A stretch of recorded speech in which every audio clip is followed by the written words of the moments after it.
Welcome back to TrueEarth Lore. I am Orange and I'm delighted to be back with you. I have a lot of new and exciting information and insights to share with you. Today we're going to take a bit of a peek at House WonkerDudel, one of the other main sources of technology in TrueEarth. Actually, it would be more accurate to call it strange and hidden technology. If you thought House MTech was secretive, you haven't seen anything yet. House WonkerDudel takes secrecy to a whole new level, so much so that they built an entire set of cities deep below the Earth's surface. Oh goodness, where do we start with these guys? This house is always tricky to deal with because they are somewhat, how shall I put this? Chaotic is the right word. This house's technologies are a mishmash of total chaos and the organic combined into a uniform, somehow functional and luxurious technology. Before I get too distracted by the WonkerDudels, it would be great if you could help out by liking and subscribing to this video. Wouldn't want you to miss out on any new releases. It does help us a lot to ensure we can keep bringing you new techie discussions. I do have a bit of very exciting news to share with you. Red will be releasing something very special for you to enjoy.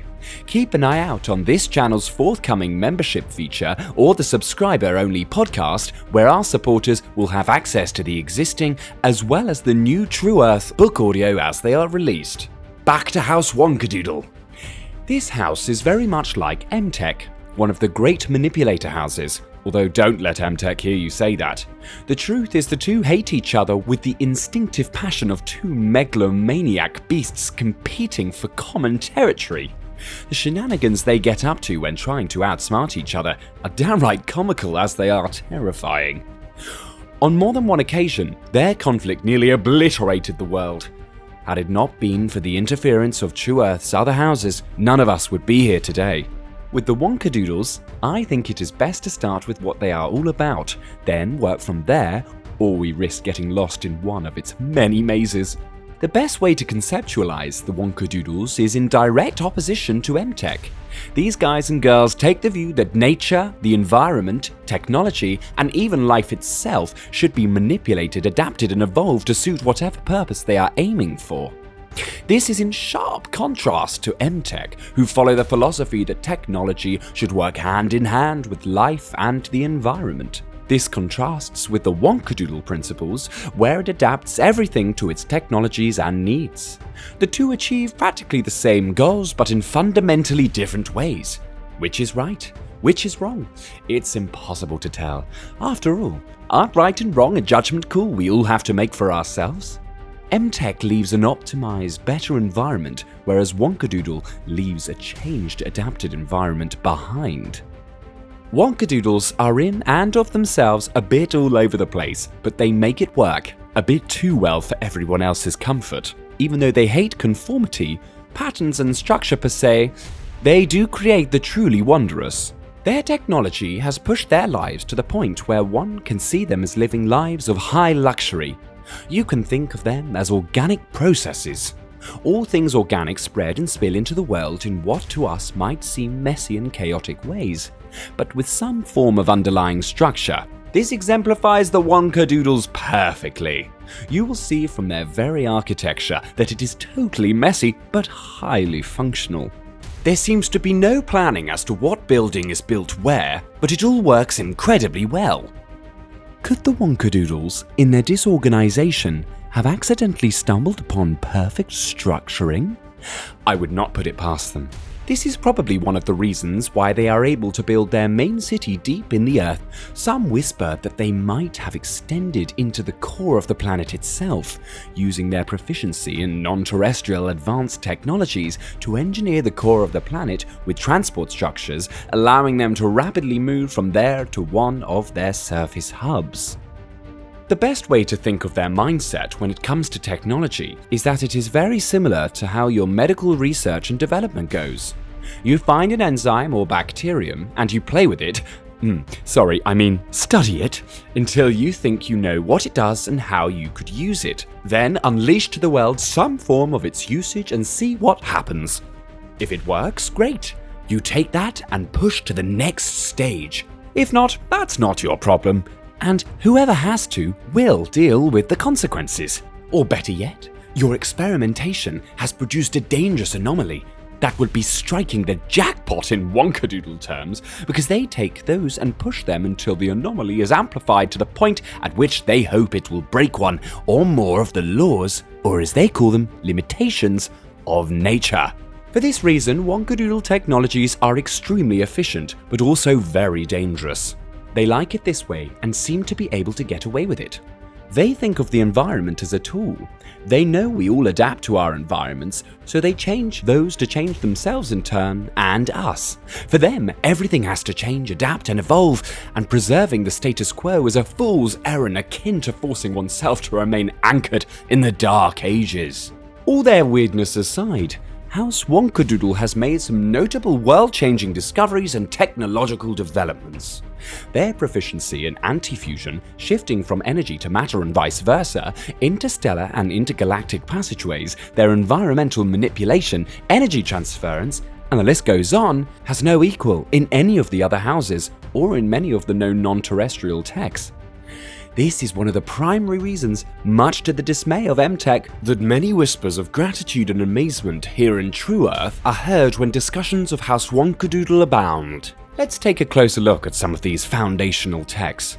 As you can see from their city illustration, spherical devices feature quite prominently in their designs, as do cogwheels.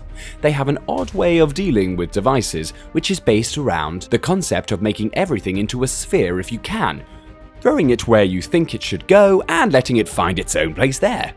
This way of doing things fits their mindset perfectly, but you have some rather unforeseen end results.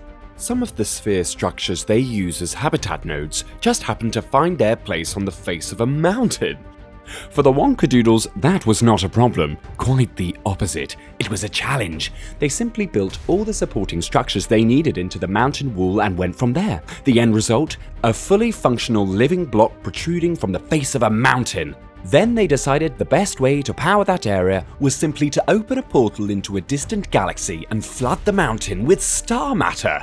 I guess why not? The fact that this energy might be totally incompatible with human life or the mountain itself was not even something worthy of concern.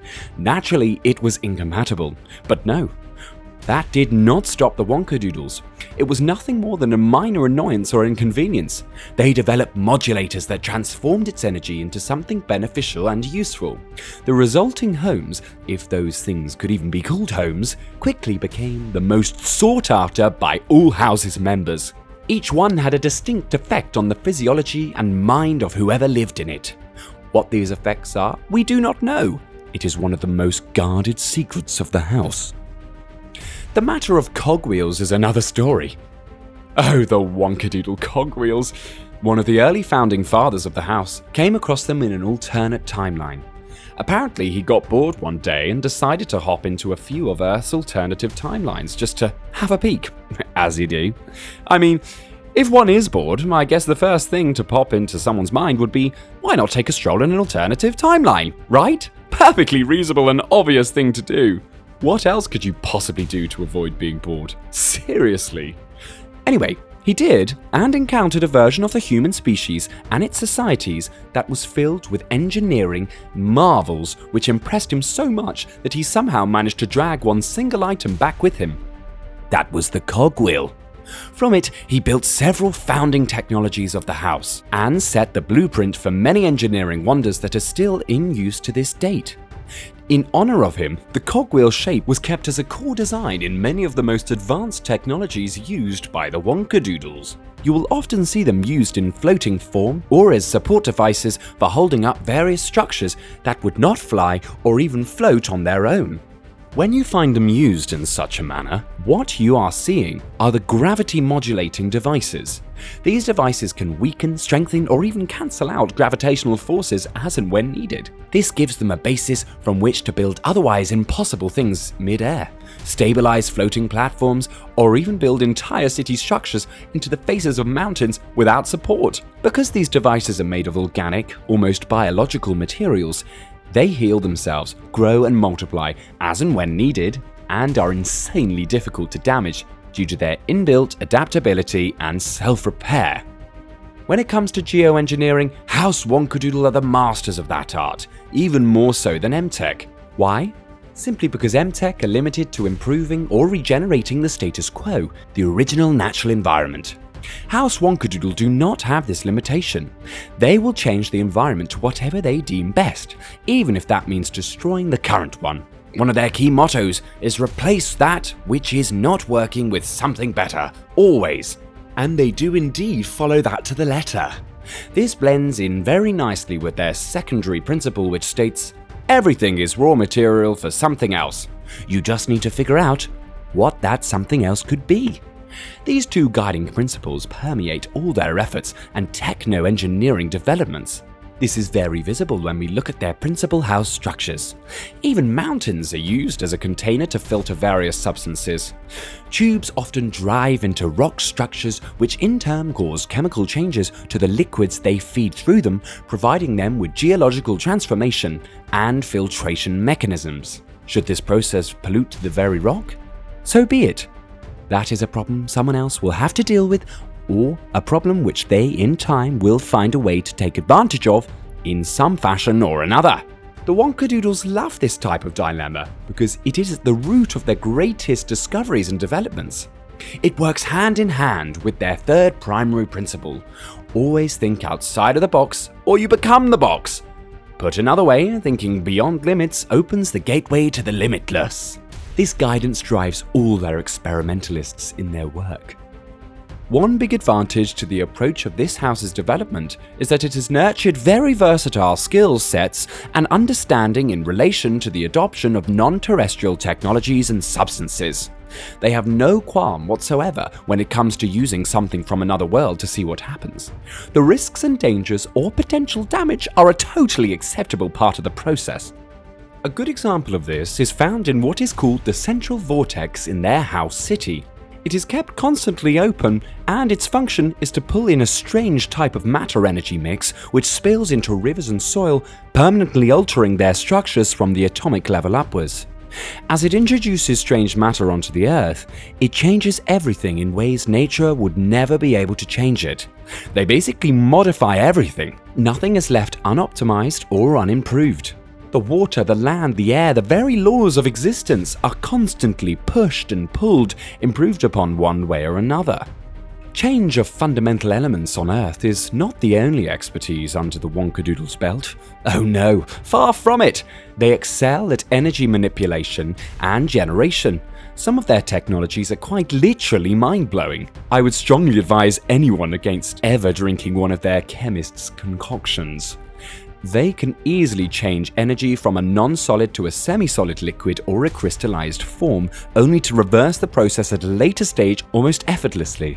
Some of the engines at their disposal can use gravity itself as a fuel for their interstellar travel. These so-called reality engines somehow absorb gravitational pulls, or to be more precise, all the gravitons which produce that pull, and convert them into masses of pure fuel.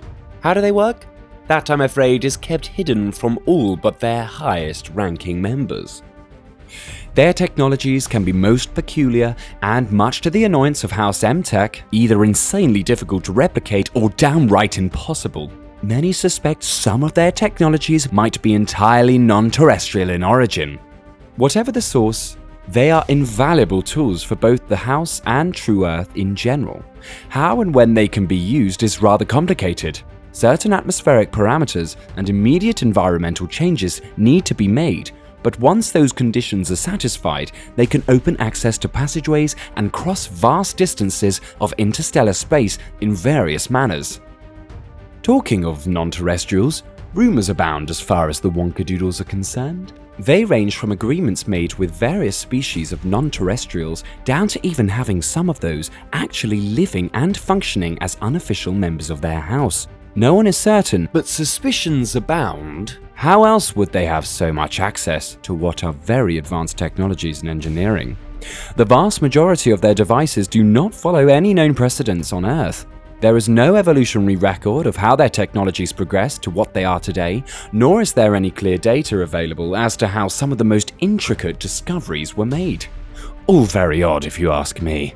I do hope this brief look at House WonkerDudel has done its job in temporarily satisfying your curiosity. We will be coming back to them in due time. There are so many more exciting things to discover, all in good time. Enough of the WonkerDudels for the time being. My head is starting to spin with all this chaos and insanity of theirs. Thank you for joining me today. I do hope to see you for our next broadcast. Have a nice and productive day. This is Orange signing out for the time being.